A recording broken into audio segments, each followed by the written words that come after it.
Bismillahirrahmanirrahim. Today's topic of discussion is revision of histology of eye.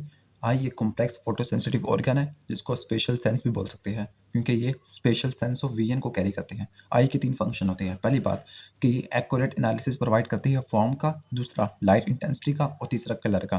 तो ये तीन चीज़ों को क्या करेगी, एनालाइज करेगी, या तीन चीज़ों को कैरी करेगी। पहला होगा form, light intensity and colour reflected from the object. अगर हम आई के स्ट्रक्चर की बात करें तो आई के अंदर एक ग्लोबुलर स्ट्रक्चर होगा, उसको बोलेंगे आई बाल। आई बाल स्कल के एक बोनी कैविटी के अंदर होगा, उस बोनी कैविटी को बोलते हैं ऑर्बिट।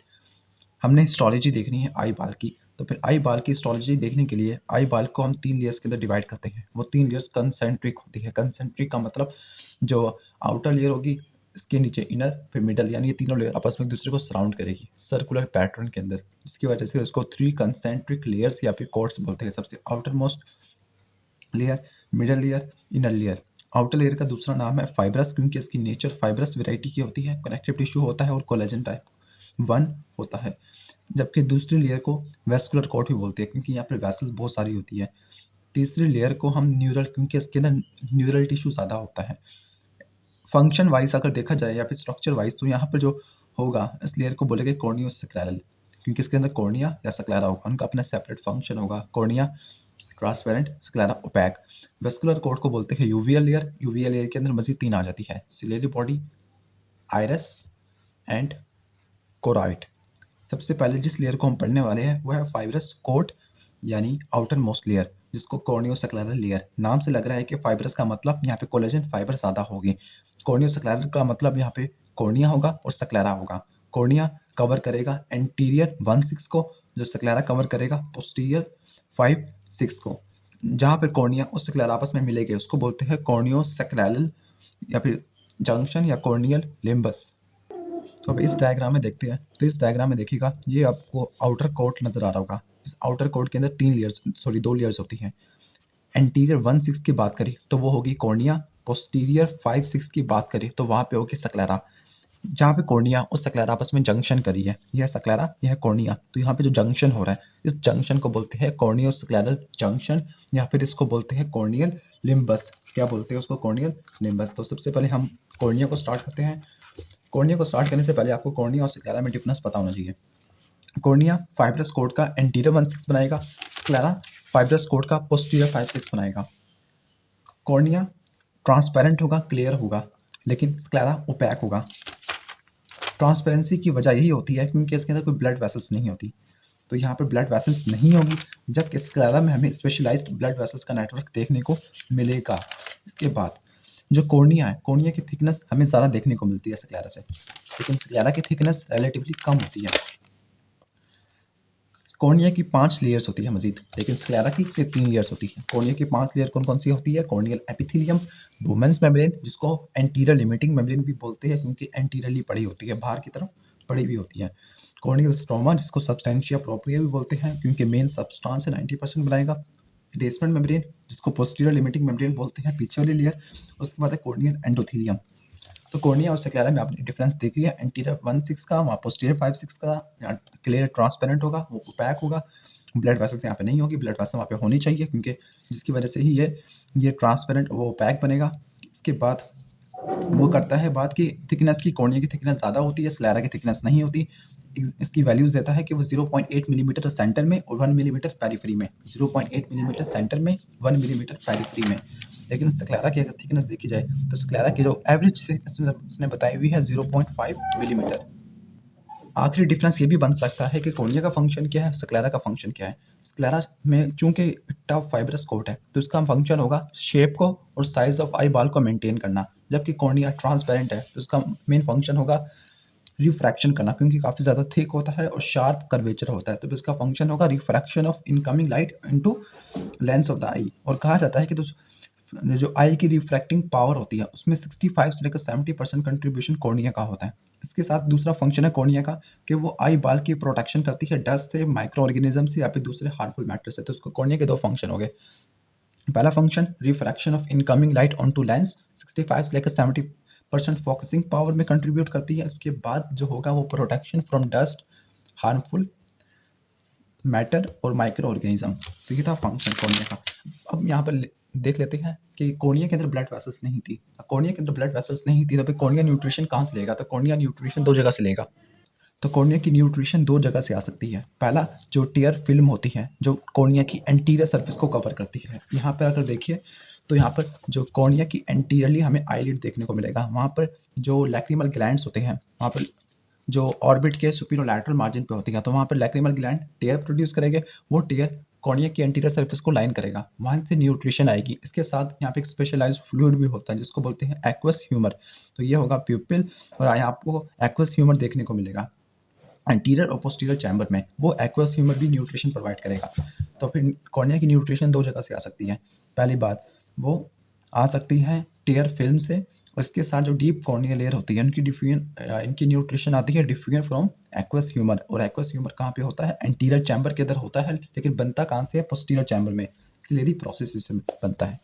तो ये था कॉर्निया का बेसिक ओवरव्यू। इसके बाद देख लेते हैं कॉर्नियल एपिथेलियम, यानी कॉर्निया की लेयर्स। कॉर्निया की 5 लेयर्स होती हैं। पहली लेयर है कॉर्नियल एपिथेलियम, दूसरी लेयर है बोमेन्स मेम्ब्रेन, तीसरी लेयर है कॉर्नियल स्ट्रोमा, चौथी लेयर है बेसमेंट मेम्ब्रेन, पांचवी लेयर है कॉर्नियल एंडोथेलियम। तो पहली लेयर है कॉर्नियल एपिथेलियम, सबसे आउटर मोस्ट लेयर होगी कॉर्निया की, और ये टिपिकल एपिथेलियम की होगी, वो है stratified squamous non cornified epithelium. इस एपिथेलियम का फंक्शन ही होगा protection from dust particle, harmful matter and particulate matter.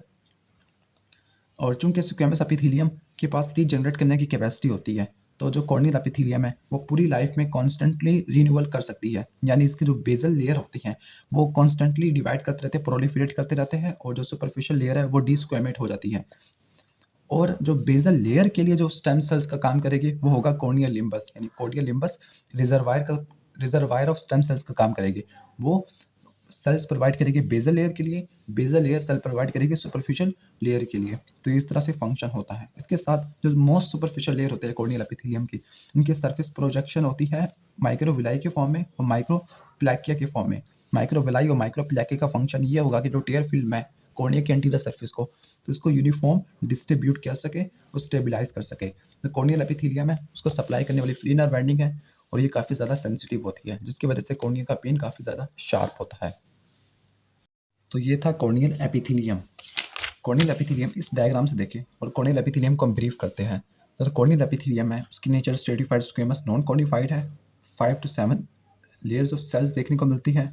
इसके सुपरफिशियल सेल्स की डिस्क्वेमेशन यानी शेडिंग होती है। Basal layer of cells divide करके सुपरफिशियल लेयर को रिप्लेस कर लेती हैं। बेसल सेल्स को रिप्लेस करने के लिए कॉर्नियल लिम्बस काम आता है, यानी कॉर्नियल लिम्बस में स्टेम सेल्स के रिजर्व्स होते हैं, वो बेसल लेयर को रेप्लेनिश कर लेंगे। इसके बाद जो इसका कॉर्नियल एपिथेलियम है, कॉर्नियल एपिथेलियम में रिच सेंसरी नर्व देखने को मिलती है, जिसकी वजह से कॉर्निया पेन या डस्ट पार्टिकल से काफ़ी ज़्यादा सेंसिटिव होती है। और अगर जो सेंसेशन हमें देखने को मिलती है वो पेन ही हमें देखने को मिलती है, स्पेसिफिकली फास्ट पेन। और हमने क्या देखा था? और हमने ये देखा था कि जो इसकी एपिकल सर्फेस है, इसकी एपिकल सर्फेस के ऊपर हम कह सकते हैं कि बहुत सारी इन्वेजिनेशंस होती है। वो इन्वेजिनेशन माइक्रोविलाई या माइक्रोप्लैकी की फॉर्म में होती है। वो क्या करते हैं? वो टेयर फिल्म को डिस्ट्रीब्यूट करते हैं उसकी सुपीरियर यानी एंटीरियर सरफेस के ऊपर। तो ये तो हो गया corneal epithelium. Next layer is Bowman's membrane. Bowman's membrane को एंटीरियर लिमिटिंग मेम्ब्रेन भी बोलते हैं। ये एक ए सेलुलर लेयर है। ए सेलुलर का मतलब इसमें कोई सेल नहीं होगा। ये असल में कॉर्नियल एपिथेलियम की बेसमेंट मेम्ब्रेन होगी। कॉर्नियल एपिथेलियम की बेसमेंट मेम्ब्रेन होगी। यहाँ पे टाइप 1 कोलेजन फाइबर देखने को मिलेगा, इसके साथ ग्राउंड सब्सटेंस होगा।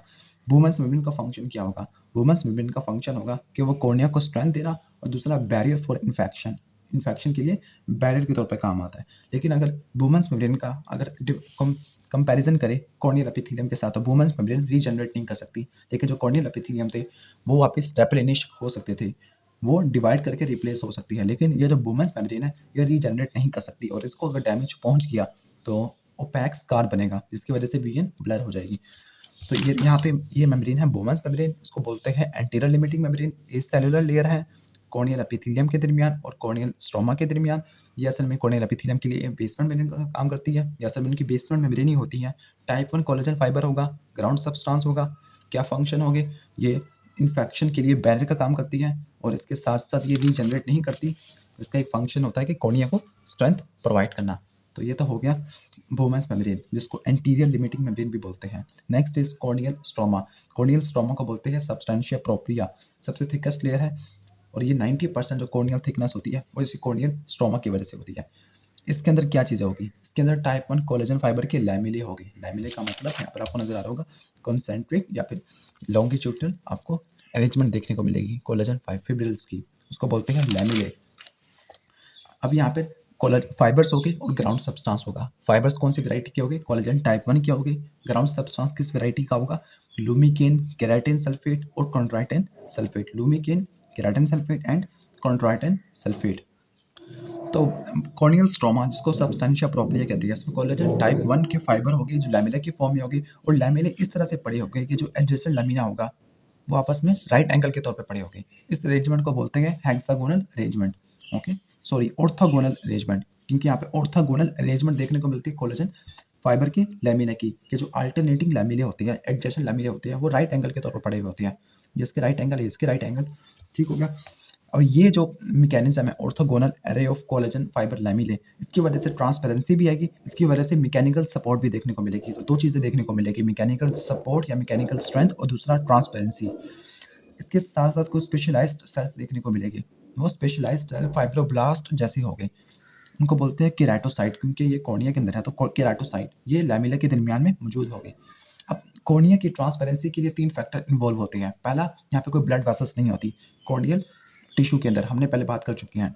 दूसरा, अभी हमने कहा कि यूनिफॉर्म ऑर्थोगोनल अरे देखने को मिलता है, यानी कोलेजन फाइबर्स के लैमेले आपस में राइट एंगल के तौर पर पड़ी होती है, लेकिन ये तरीका या फिर ये मैकेनिज्म स्क्लेरा के अंदर देखने को नहीं मिलता, जिसकी वजह से हम कह सकते हैं स्क्लेरा ओपैक होता है। तीसरा, यहाँ पे वाटर कंटेंट जो कॉर्नियल स्ट्रोमा है इसका जो वाटर कंटेंट है इसकी स्ट्रिक्ट रेगुलेशन होती है। स्ट्रिक्ट रेगुलेशन कराने के लिए सोडियम पोटेशियम एटीपीएस पंप होता है। ये पंप कहाँ पे पड़े होते हैं, इसकी सबसे इनर मोस्ट लेयर में, जिसको बोलते हैं हम कॉर्नियल एंडोथेलियम। यहाँ पे पंप्स होते हैं जो कि water content of corneal stroma इसकी स्ट्रिक्ट रेगुलेशन करते हैं, क्योंकि अगर ज़्यादा वाटर आ गया कॉर्नियल स्ट्रोमा में तो कॉर्निया ओपैक हो जाएगा, कॉर्निया की ट्रांसपेरेंसी खत्म हो जाएगी। तो 3 फैक्टर्स थे, absence of blood vessels, uniform orthogonal अरे ऑफ कोलेजन फाइबर लैमेले, और तीसरा होगा strict regulation of water content. Number 4, basement membrane, जिसको पोस्टीरियर लिमिटिंग मेम्ब्रेन भी बोलते हैं। 3 सेलुलर लेयर होती है जो होमोजीनियस और हाईली रिफ्रैक्टाइल होती है। ये असल में कॉर्नियल एंडोथेलियम की ही क्या होगी, ये बेसमेंट मेम्ब्रेन होगी। अगर यहाँ से देखें तो ये बेसमेंट मेम्ब्रेन जिसको पोस्टीरियर लिमिटिंग लेयर भी कहते हैं, ये असल में कॉर्नियल एंडोथेलियम की ही बेसमेंट मेम्ब्रेन होती है, बेसमेंट मेम्ब्रेन। और यहाँ पे ये इतना बड़ा स्ट्रोमा नजर आ रहा होगा, ये 90% ऑफ कॉर्निया बनाएगा। इसके साथ हम ये कह सकते हैं कि यहाँ पर जो कोलेजन टाइप 1 की फाइबर के लैमेले देखने को मिलेगी, एडजेसेंट लैमिना राइट एंगल पे पड़ा हुआ होगा। इस अरेंजमेंट को बोलते हैं ऑर्थोगोनल अरे। कॉर्नियल स्ट्रोमा ट्रांसपेरेंसी में कैसे कंट्रीब्यूट करता है, यहाँ पे कोई ब्लड वेसल्स नहीं होती, यहाँ पे वाटर कंटेंट की स्ट्रिक्ट रेगुलेशन होती है। स्ट्रिक्ट रेगुलेशन करवाने के लिए सोडियम पोटेशियम एटीपीएस पंप होते हैं। सोडियम पोटेशियम एटीपीएस पंप सबसे इनर मोस्ट लेयर यानी कॉर्नियल एंडोथेलियम में होते हैं। इसके साथ यहाँ पर जो ऑर्थोगोनल अरे ऑफ कोलेजन फाइबर लैमेले, कॉर्निया की आखिरी लेयर है उसका नाम है कॉर्नियल एंडोथेलियम। तो ये होगी सिंपल स्क्वेमस एपिथेलियम की बनी हुई होगी जो कॉर्निया के पोस्टीरियर सरफेस को लाइन करेगी। और यहाँ पे हमने कहा था कि इस लेयर का फंक्शन होता है कि कॉर्नियल ट्रांसपेरेंसी को मेंटेन करना। कैसे मेंटेन करना, कि ये वाटर कंटेंट को स्ट्रिक्टली रेगुलेट करती है। यहाँ पे सोडियम पोटेशियम एटीपीएस पंप होते हैं जो कि सोडियम को बाहर फेंकने के साथ वाटर इनको फॉलो करेगा। जब सोडियम बाहर जाएगा वाटर इनको फॉलो करेगा, जिसकी वजह से जो एक्सेस वाटर होगा कॉर्निया स्ट्रोमा का वो एक्वस ह्यूमर में चला जाएगा। इसके साथ जो न्यूट्रिएंट्स होते हैं, ऑक्सीजन होते हैं, वो एक्वस ह्यूमर के अंदर वो पास करती है एंडोथेलियम के जरिए और इसकी बेसमेंट मेम्ब्रेन से। तो उसके 2 फंक्शन हो गए, पहला कि ये passage of nutrients and oxygen from aqueous humour, और दूसरा इसका फंक्शन होगा कि कॉर्नियल ट्रांसपेरेंसी को मेंटेन करना। कॉर्नियल ट्रांसपेरेंसी को मेंटेन करना। फंक्शन ऑफ कॉर्निया के पहला फंक्शन था refraction of incoming light on to the lens, के जो इनकमिंग लाइट है उसको रिफ्रैक्ट कर देना। आई की टोटल फोकसिंग पावर का कॉर्निया 65 से लेकर 70% तक होती है। इसके साथ कॉर्निया ये करती है कि आई बाल को प्रोटेक्ट करती है डस्ट से, हार्मफुल मैटर या माइक्रो ऑर्गेनिज्म से। अब है कॉर्निया लिम्बस। कॉर्निया लिम्बस जहाँ पर स्क्लेरा और कॉर्निया आपस में क्या करते हैं, कम्युनिकेट करते हैं। तो ये कॉर्निया लिम्बस जिसको हम सिंपल लिम्बस बोलते हैं, ये एक साइड पे कॉर्निया और दूसरी साइड पे स्क्लेरा और कंजक्टिवा, स्पेसिफिकली बल्बर कंजक्टिवा, क्योंकि पाल्पेब्रल कंजक्टिवा आईलिड के साथ एडजेसेंट होगा। अब लिम्बस के ऊपर हमें क्या क्या चेंजेस देखने को मिलती हैं। कॉर्निया की मैंने कितनी लेयर बताई थी, 5। Corneal epithelium, Bowman's membrane, stroma, basement membrane, corneal endothelium.